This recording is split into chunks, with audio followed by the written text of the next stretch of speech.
Hi, it's Lauren Abrams with 52 Weeks of Hope, and I'm so excited I get to talk to Kim Chestney again. Yay! She's the author of, The Illumination Code, and I talked about it on her fabulous podcast, which I was so scared you were going to be a total brainiac, and you made this so that even I could understand it.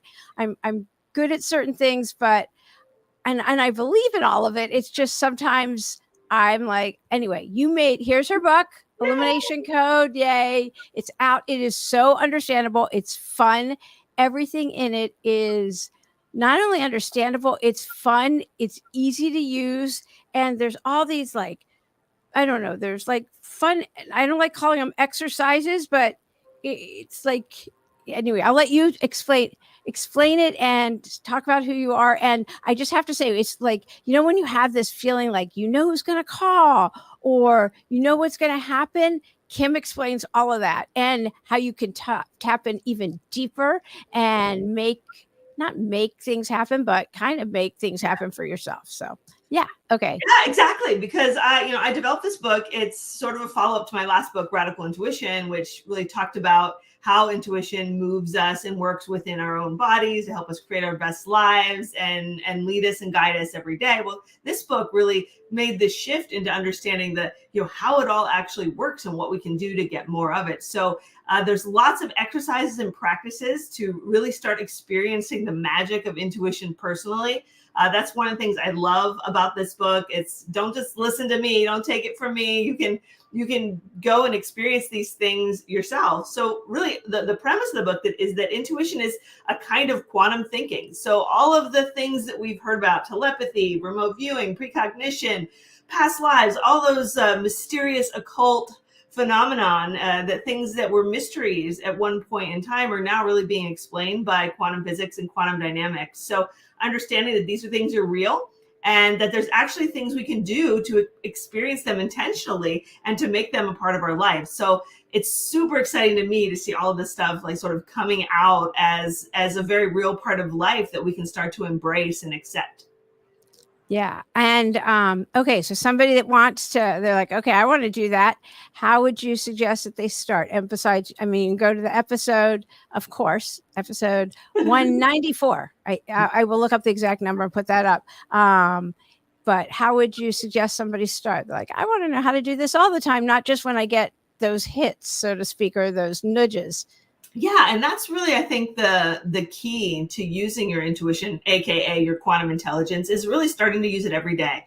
So it's just becoming a lifestyle when you understand how intuition works and how it guides you. And it's a much easier process than really figuring things out with the rational mind. We just receive our intuition when we're open and aligned and in the flow with it. So, one of the things I tell everyone to do is to slow down, be more mindful, get into the space and the stillness, because really the stillness does speak. It speaks with our intuition, with that guidance, and it allows us to open up space for that sort of divine, spiritual, higher self, whatever word you want to use for that part of you that knows everything.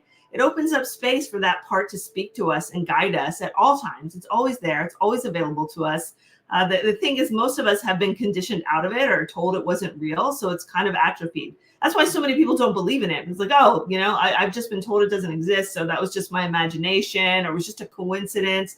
But it's not all those things anymore. Now we realize there's a non-local field that connects us all, that allows us to communicate when we're perceivably in separate places. So all of this stuff is super exciting and really is championed now by quantum physics. So how, when we're in separate places, does that work? Explain that, because that's, I think, fascinating. Yeah. So it gets down to this idea, and what we're realizing since the quantum revolution over the past 200 years is that the world isn't exactly what we think it is. And there's no real such thing as physical objects and being separate from each other. We see matter as a relative perception. But if we break down what we're made of, all the things around us, ultimately it goes down to atoms and particles and the things that make up particles and light and information and empty space, right? So in this empty space around us, within us, there's actually a field, an energetic field that connects all things. So, and it's sort of like an internet, an invisible internet that connects everything in the world. So even if you and I are in different sides of the planet, just as if we were like talking on the phone or working on the internet, there we are connected by a worldwide web of intuitive pathways. So it enables us to have these experiences of interconnection and synchronicity that, you know, seems to be impossible because we're so far apart. But in the quantum world, there is no distance. There's no time between us. It's all instantaneous. And time isn't linear. Time So isn't linear. you Yes. talked about that too. So that's so hard to wrap your head around for Right? some people, right? So how can that be? Yeah, because we're in time, so we experience it relatively. There's a before and after because we're in the middle of this. We're little points of consciousness in this stream, but in reality, everything that's ever happened, will happen, is happening, is all happening in the eternal now, right now. So there is really no such thing as time outside of our subjective perception of it.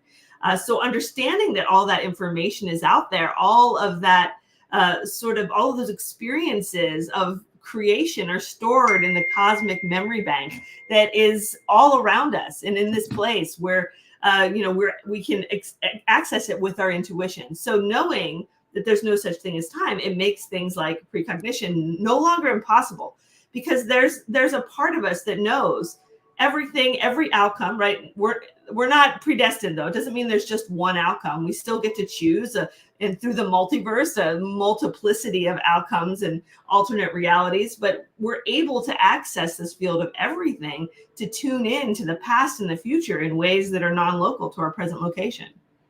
Okay, so wait. Yeah, I because that one, yeah. Okay, so it's not, everything isn't predetermined, but time isn't linear. I don't know. It's just like that. We do have power of choice. Yeah, Yes. I know. No, we Yes. do have power of choice. Okay. And then now my head's just like spinning. So yes, right. So let me break that down. So, and there's some really cool work out there on this topic, on alternate realities and parallel universes. You haven't read Peter Smith's book, Quantum Consciousness, highly recommend it. He goes into this in detail, and was really a true inspiration for me writing this book on this, in this area of this topic. So the idea with, when you're thinking about the future in terms of potentiality. So we realize in physics that we can't ever really predict the future. We can't predict what subatomic particles are going to do. It's all based on potentiality, and it's very much the same with our decisions. So if we're standing here and I have a life choice, I could take this job or not take this job. Every time I make a choice, I split off on a different path. Right? But theoretically, there's other paths where I made other choices. Right. So there's this multiplicity of potentials of whole other lives we could be living right now had we made different choices. So it's a really cool idea that's part of theoretical physicists now, and it's really interesting to see how this is going to come into play in the future when we start to unpack this a little bit more. But this isn't woo-woo stuff. This is physics. No, this is modern science. It's crazy. Right. Okay, so then time travel, like, right? Can we go back and change? Like, well, one of the things Peter Smith did with me, we did an exercise about, an actual sort of time travel exercise where we go to these alternate realities. And there's some really good movies that are out there on this subject too, that are exploring this idea of like, what if I didn't make this choice and my life went over here, right? Sliding doors, isn't that right? And then how does that affect the future, right? Because Back to the Future wouldn't really work, because if he went back in time, he'd be starting a whole new line, right? So it wouldn't change the future. It would just be a different future, right? So it actually makes time travel a little less mind-bending when you understand that there's really it's like a fractal. There's all these different branches of potentiality, and we sort of weave this beautiful tapestry of our life as we make our way through our own unique path that we chose. Okay, so then what about when we die, when we get signs from people who've passed? Because you talk about this too, that your sister passed when you were young, and you get signs from her, and she's an inspiration for a lot of what you've done. And that's why I like asking the questions at the end of each episode, the hardest thing you've ever been through, and things, and I got that. So I didn't ask you that earlier on, but then you get these signs. Is that part of quantum physics also? Yeah, and I've been struggling to figure that out for many years since my sister passed, because she has the ability to do things that she moves things around. That's like her thing. And she's, I have multiple people in the book that tell their stories about how she'll just move pictures around and they'll show up in your dresser drawer, or she'll leave you a little card and it'll just be sitting on your desk, like crazy stuff that has gone on so often with so many people in my family that it's just no doubt that it's connected with her. So, for me, I was like, how does this happen?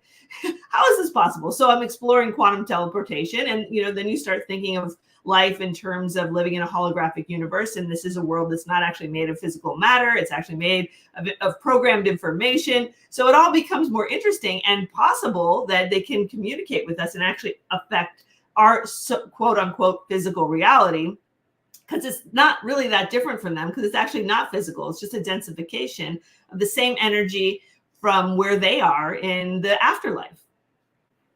Yeah, it's interesting. That's mind bending. You want mind bending? Yeah.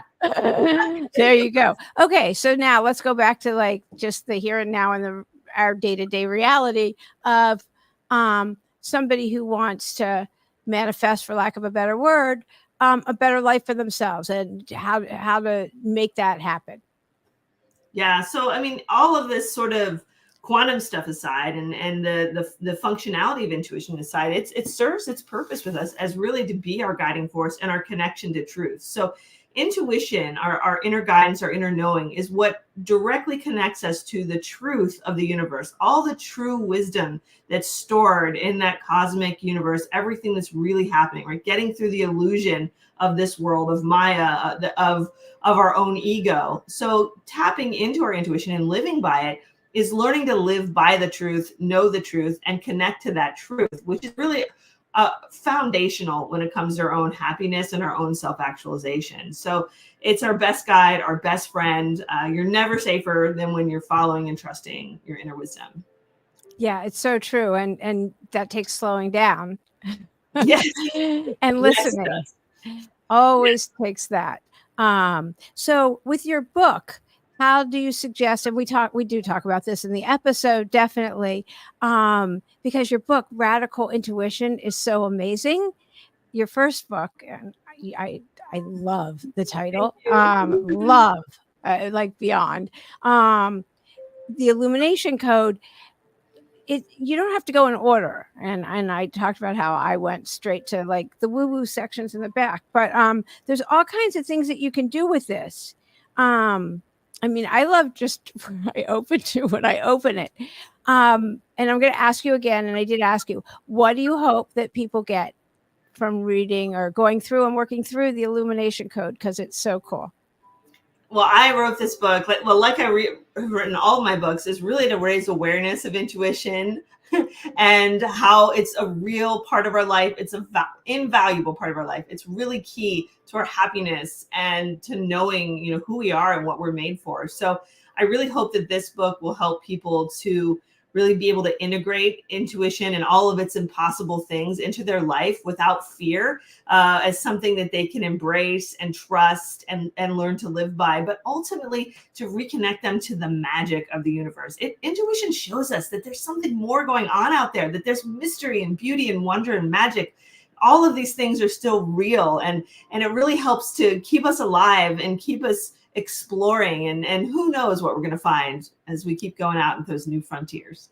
Okay, so somebody listening is like, yeah, how is that going to get me to magic?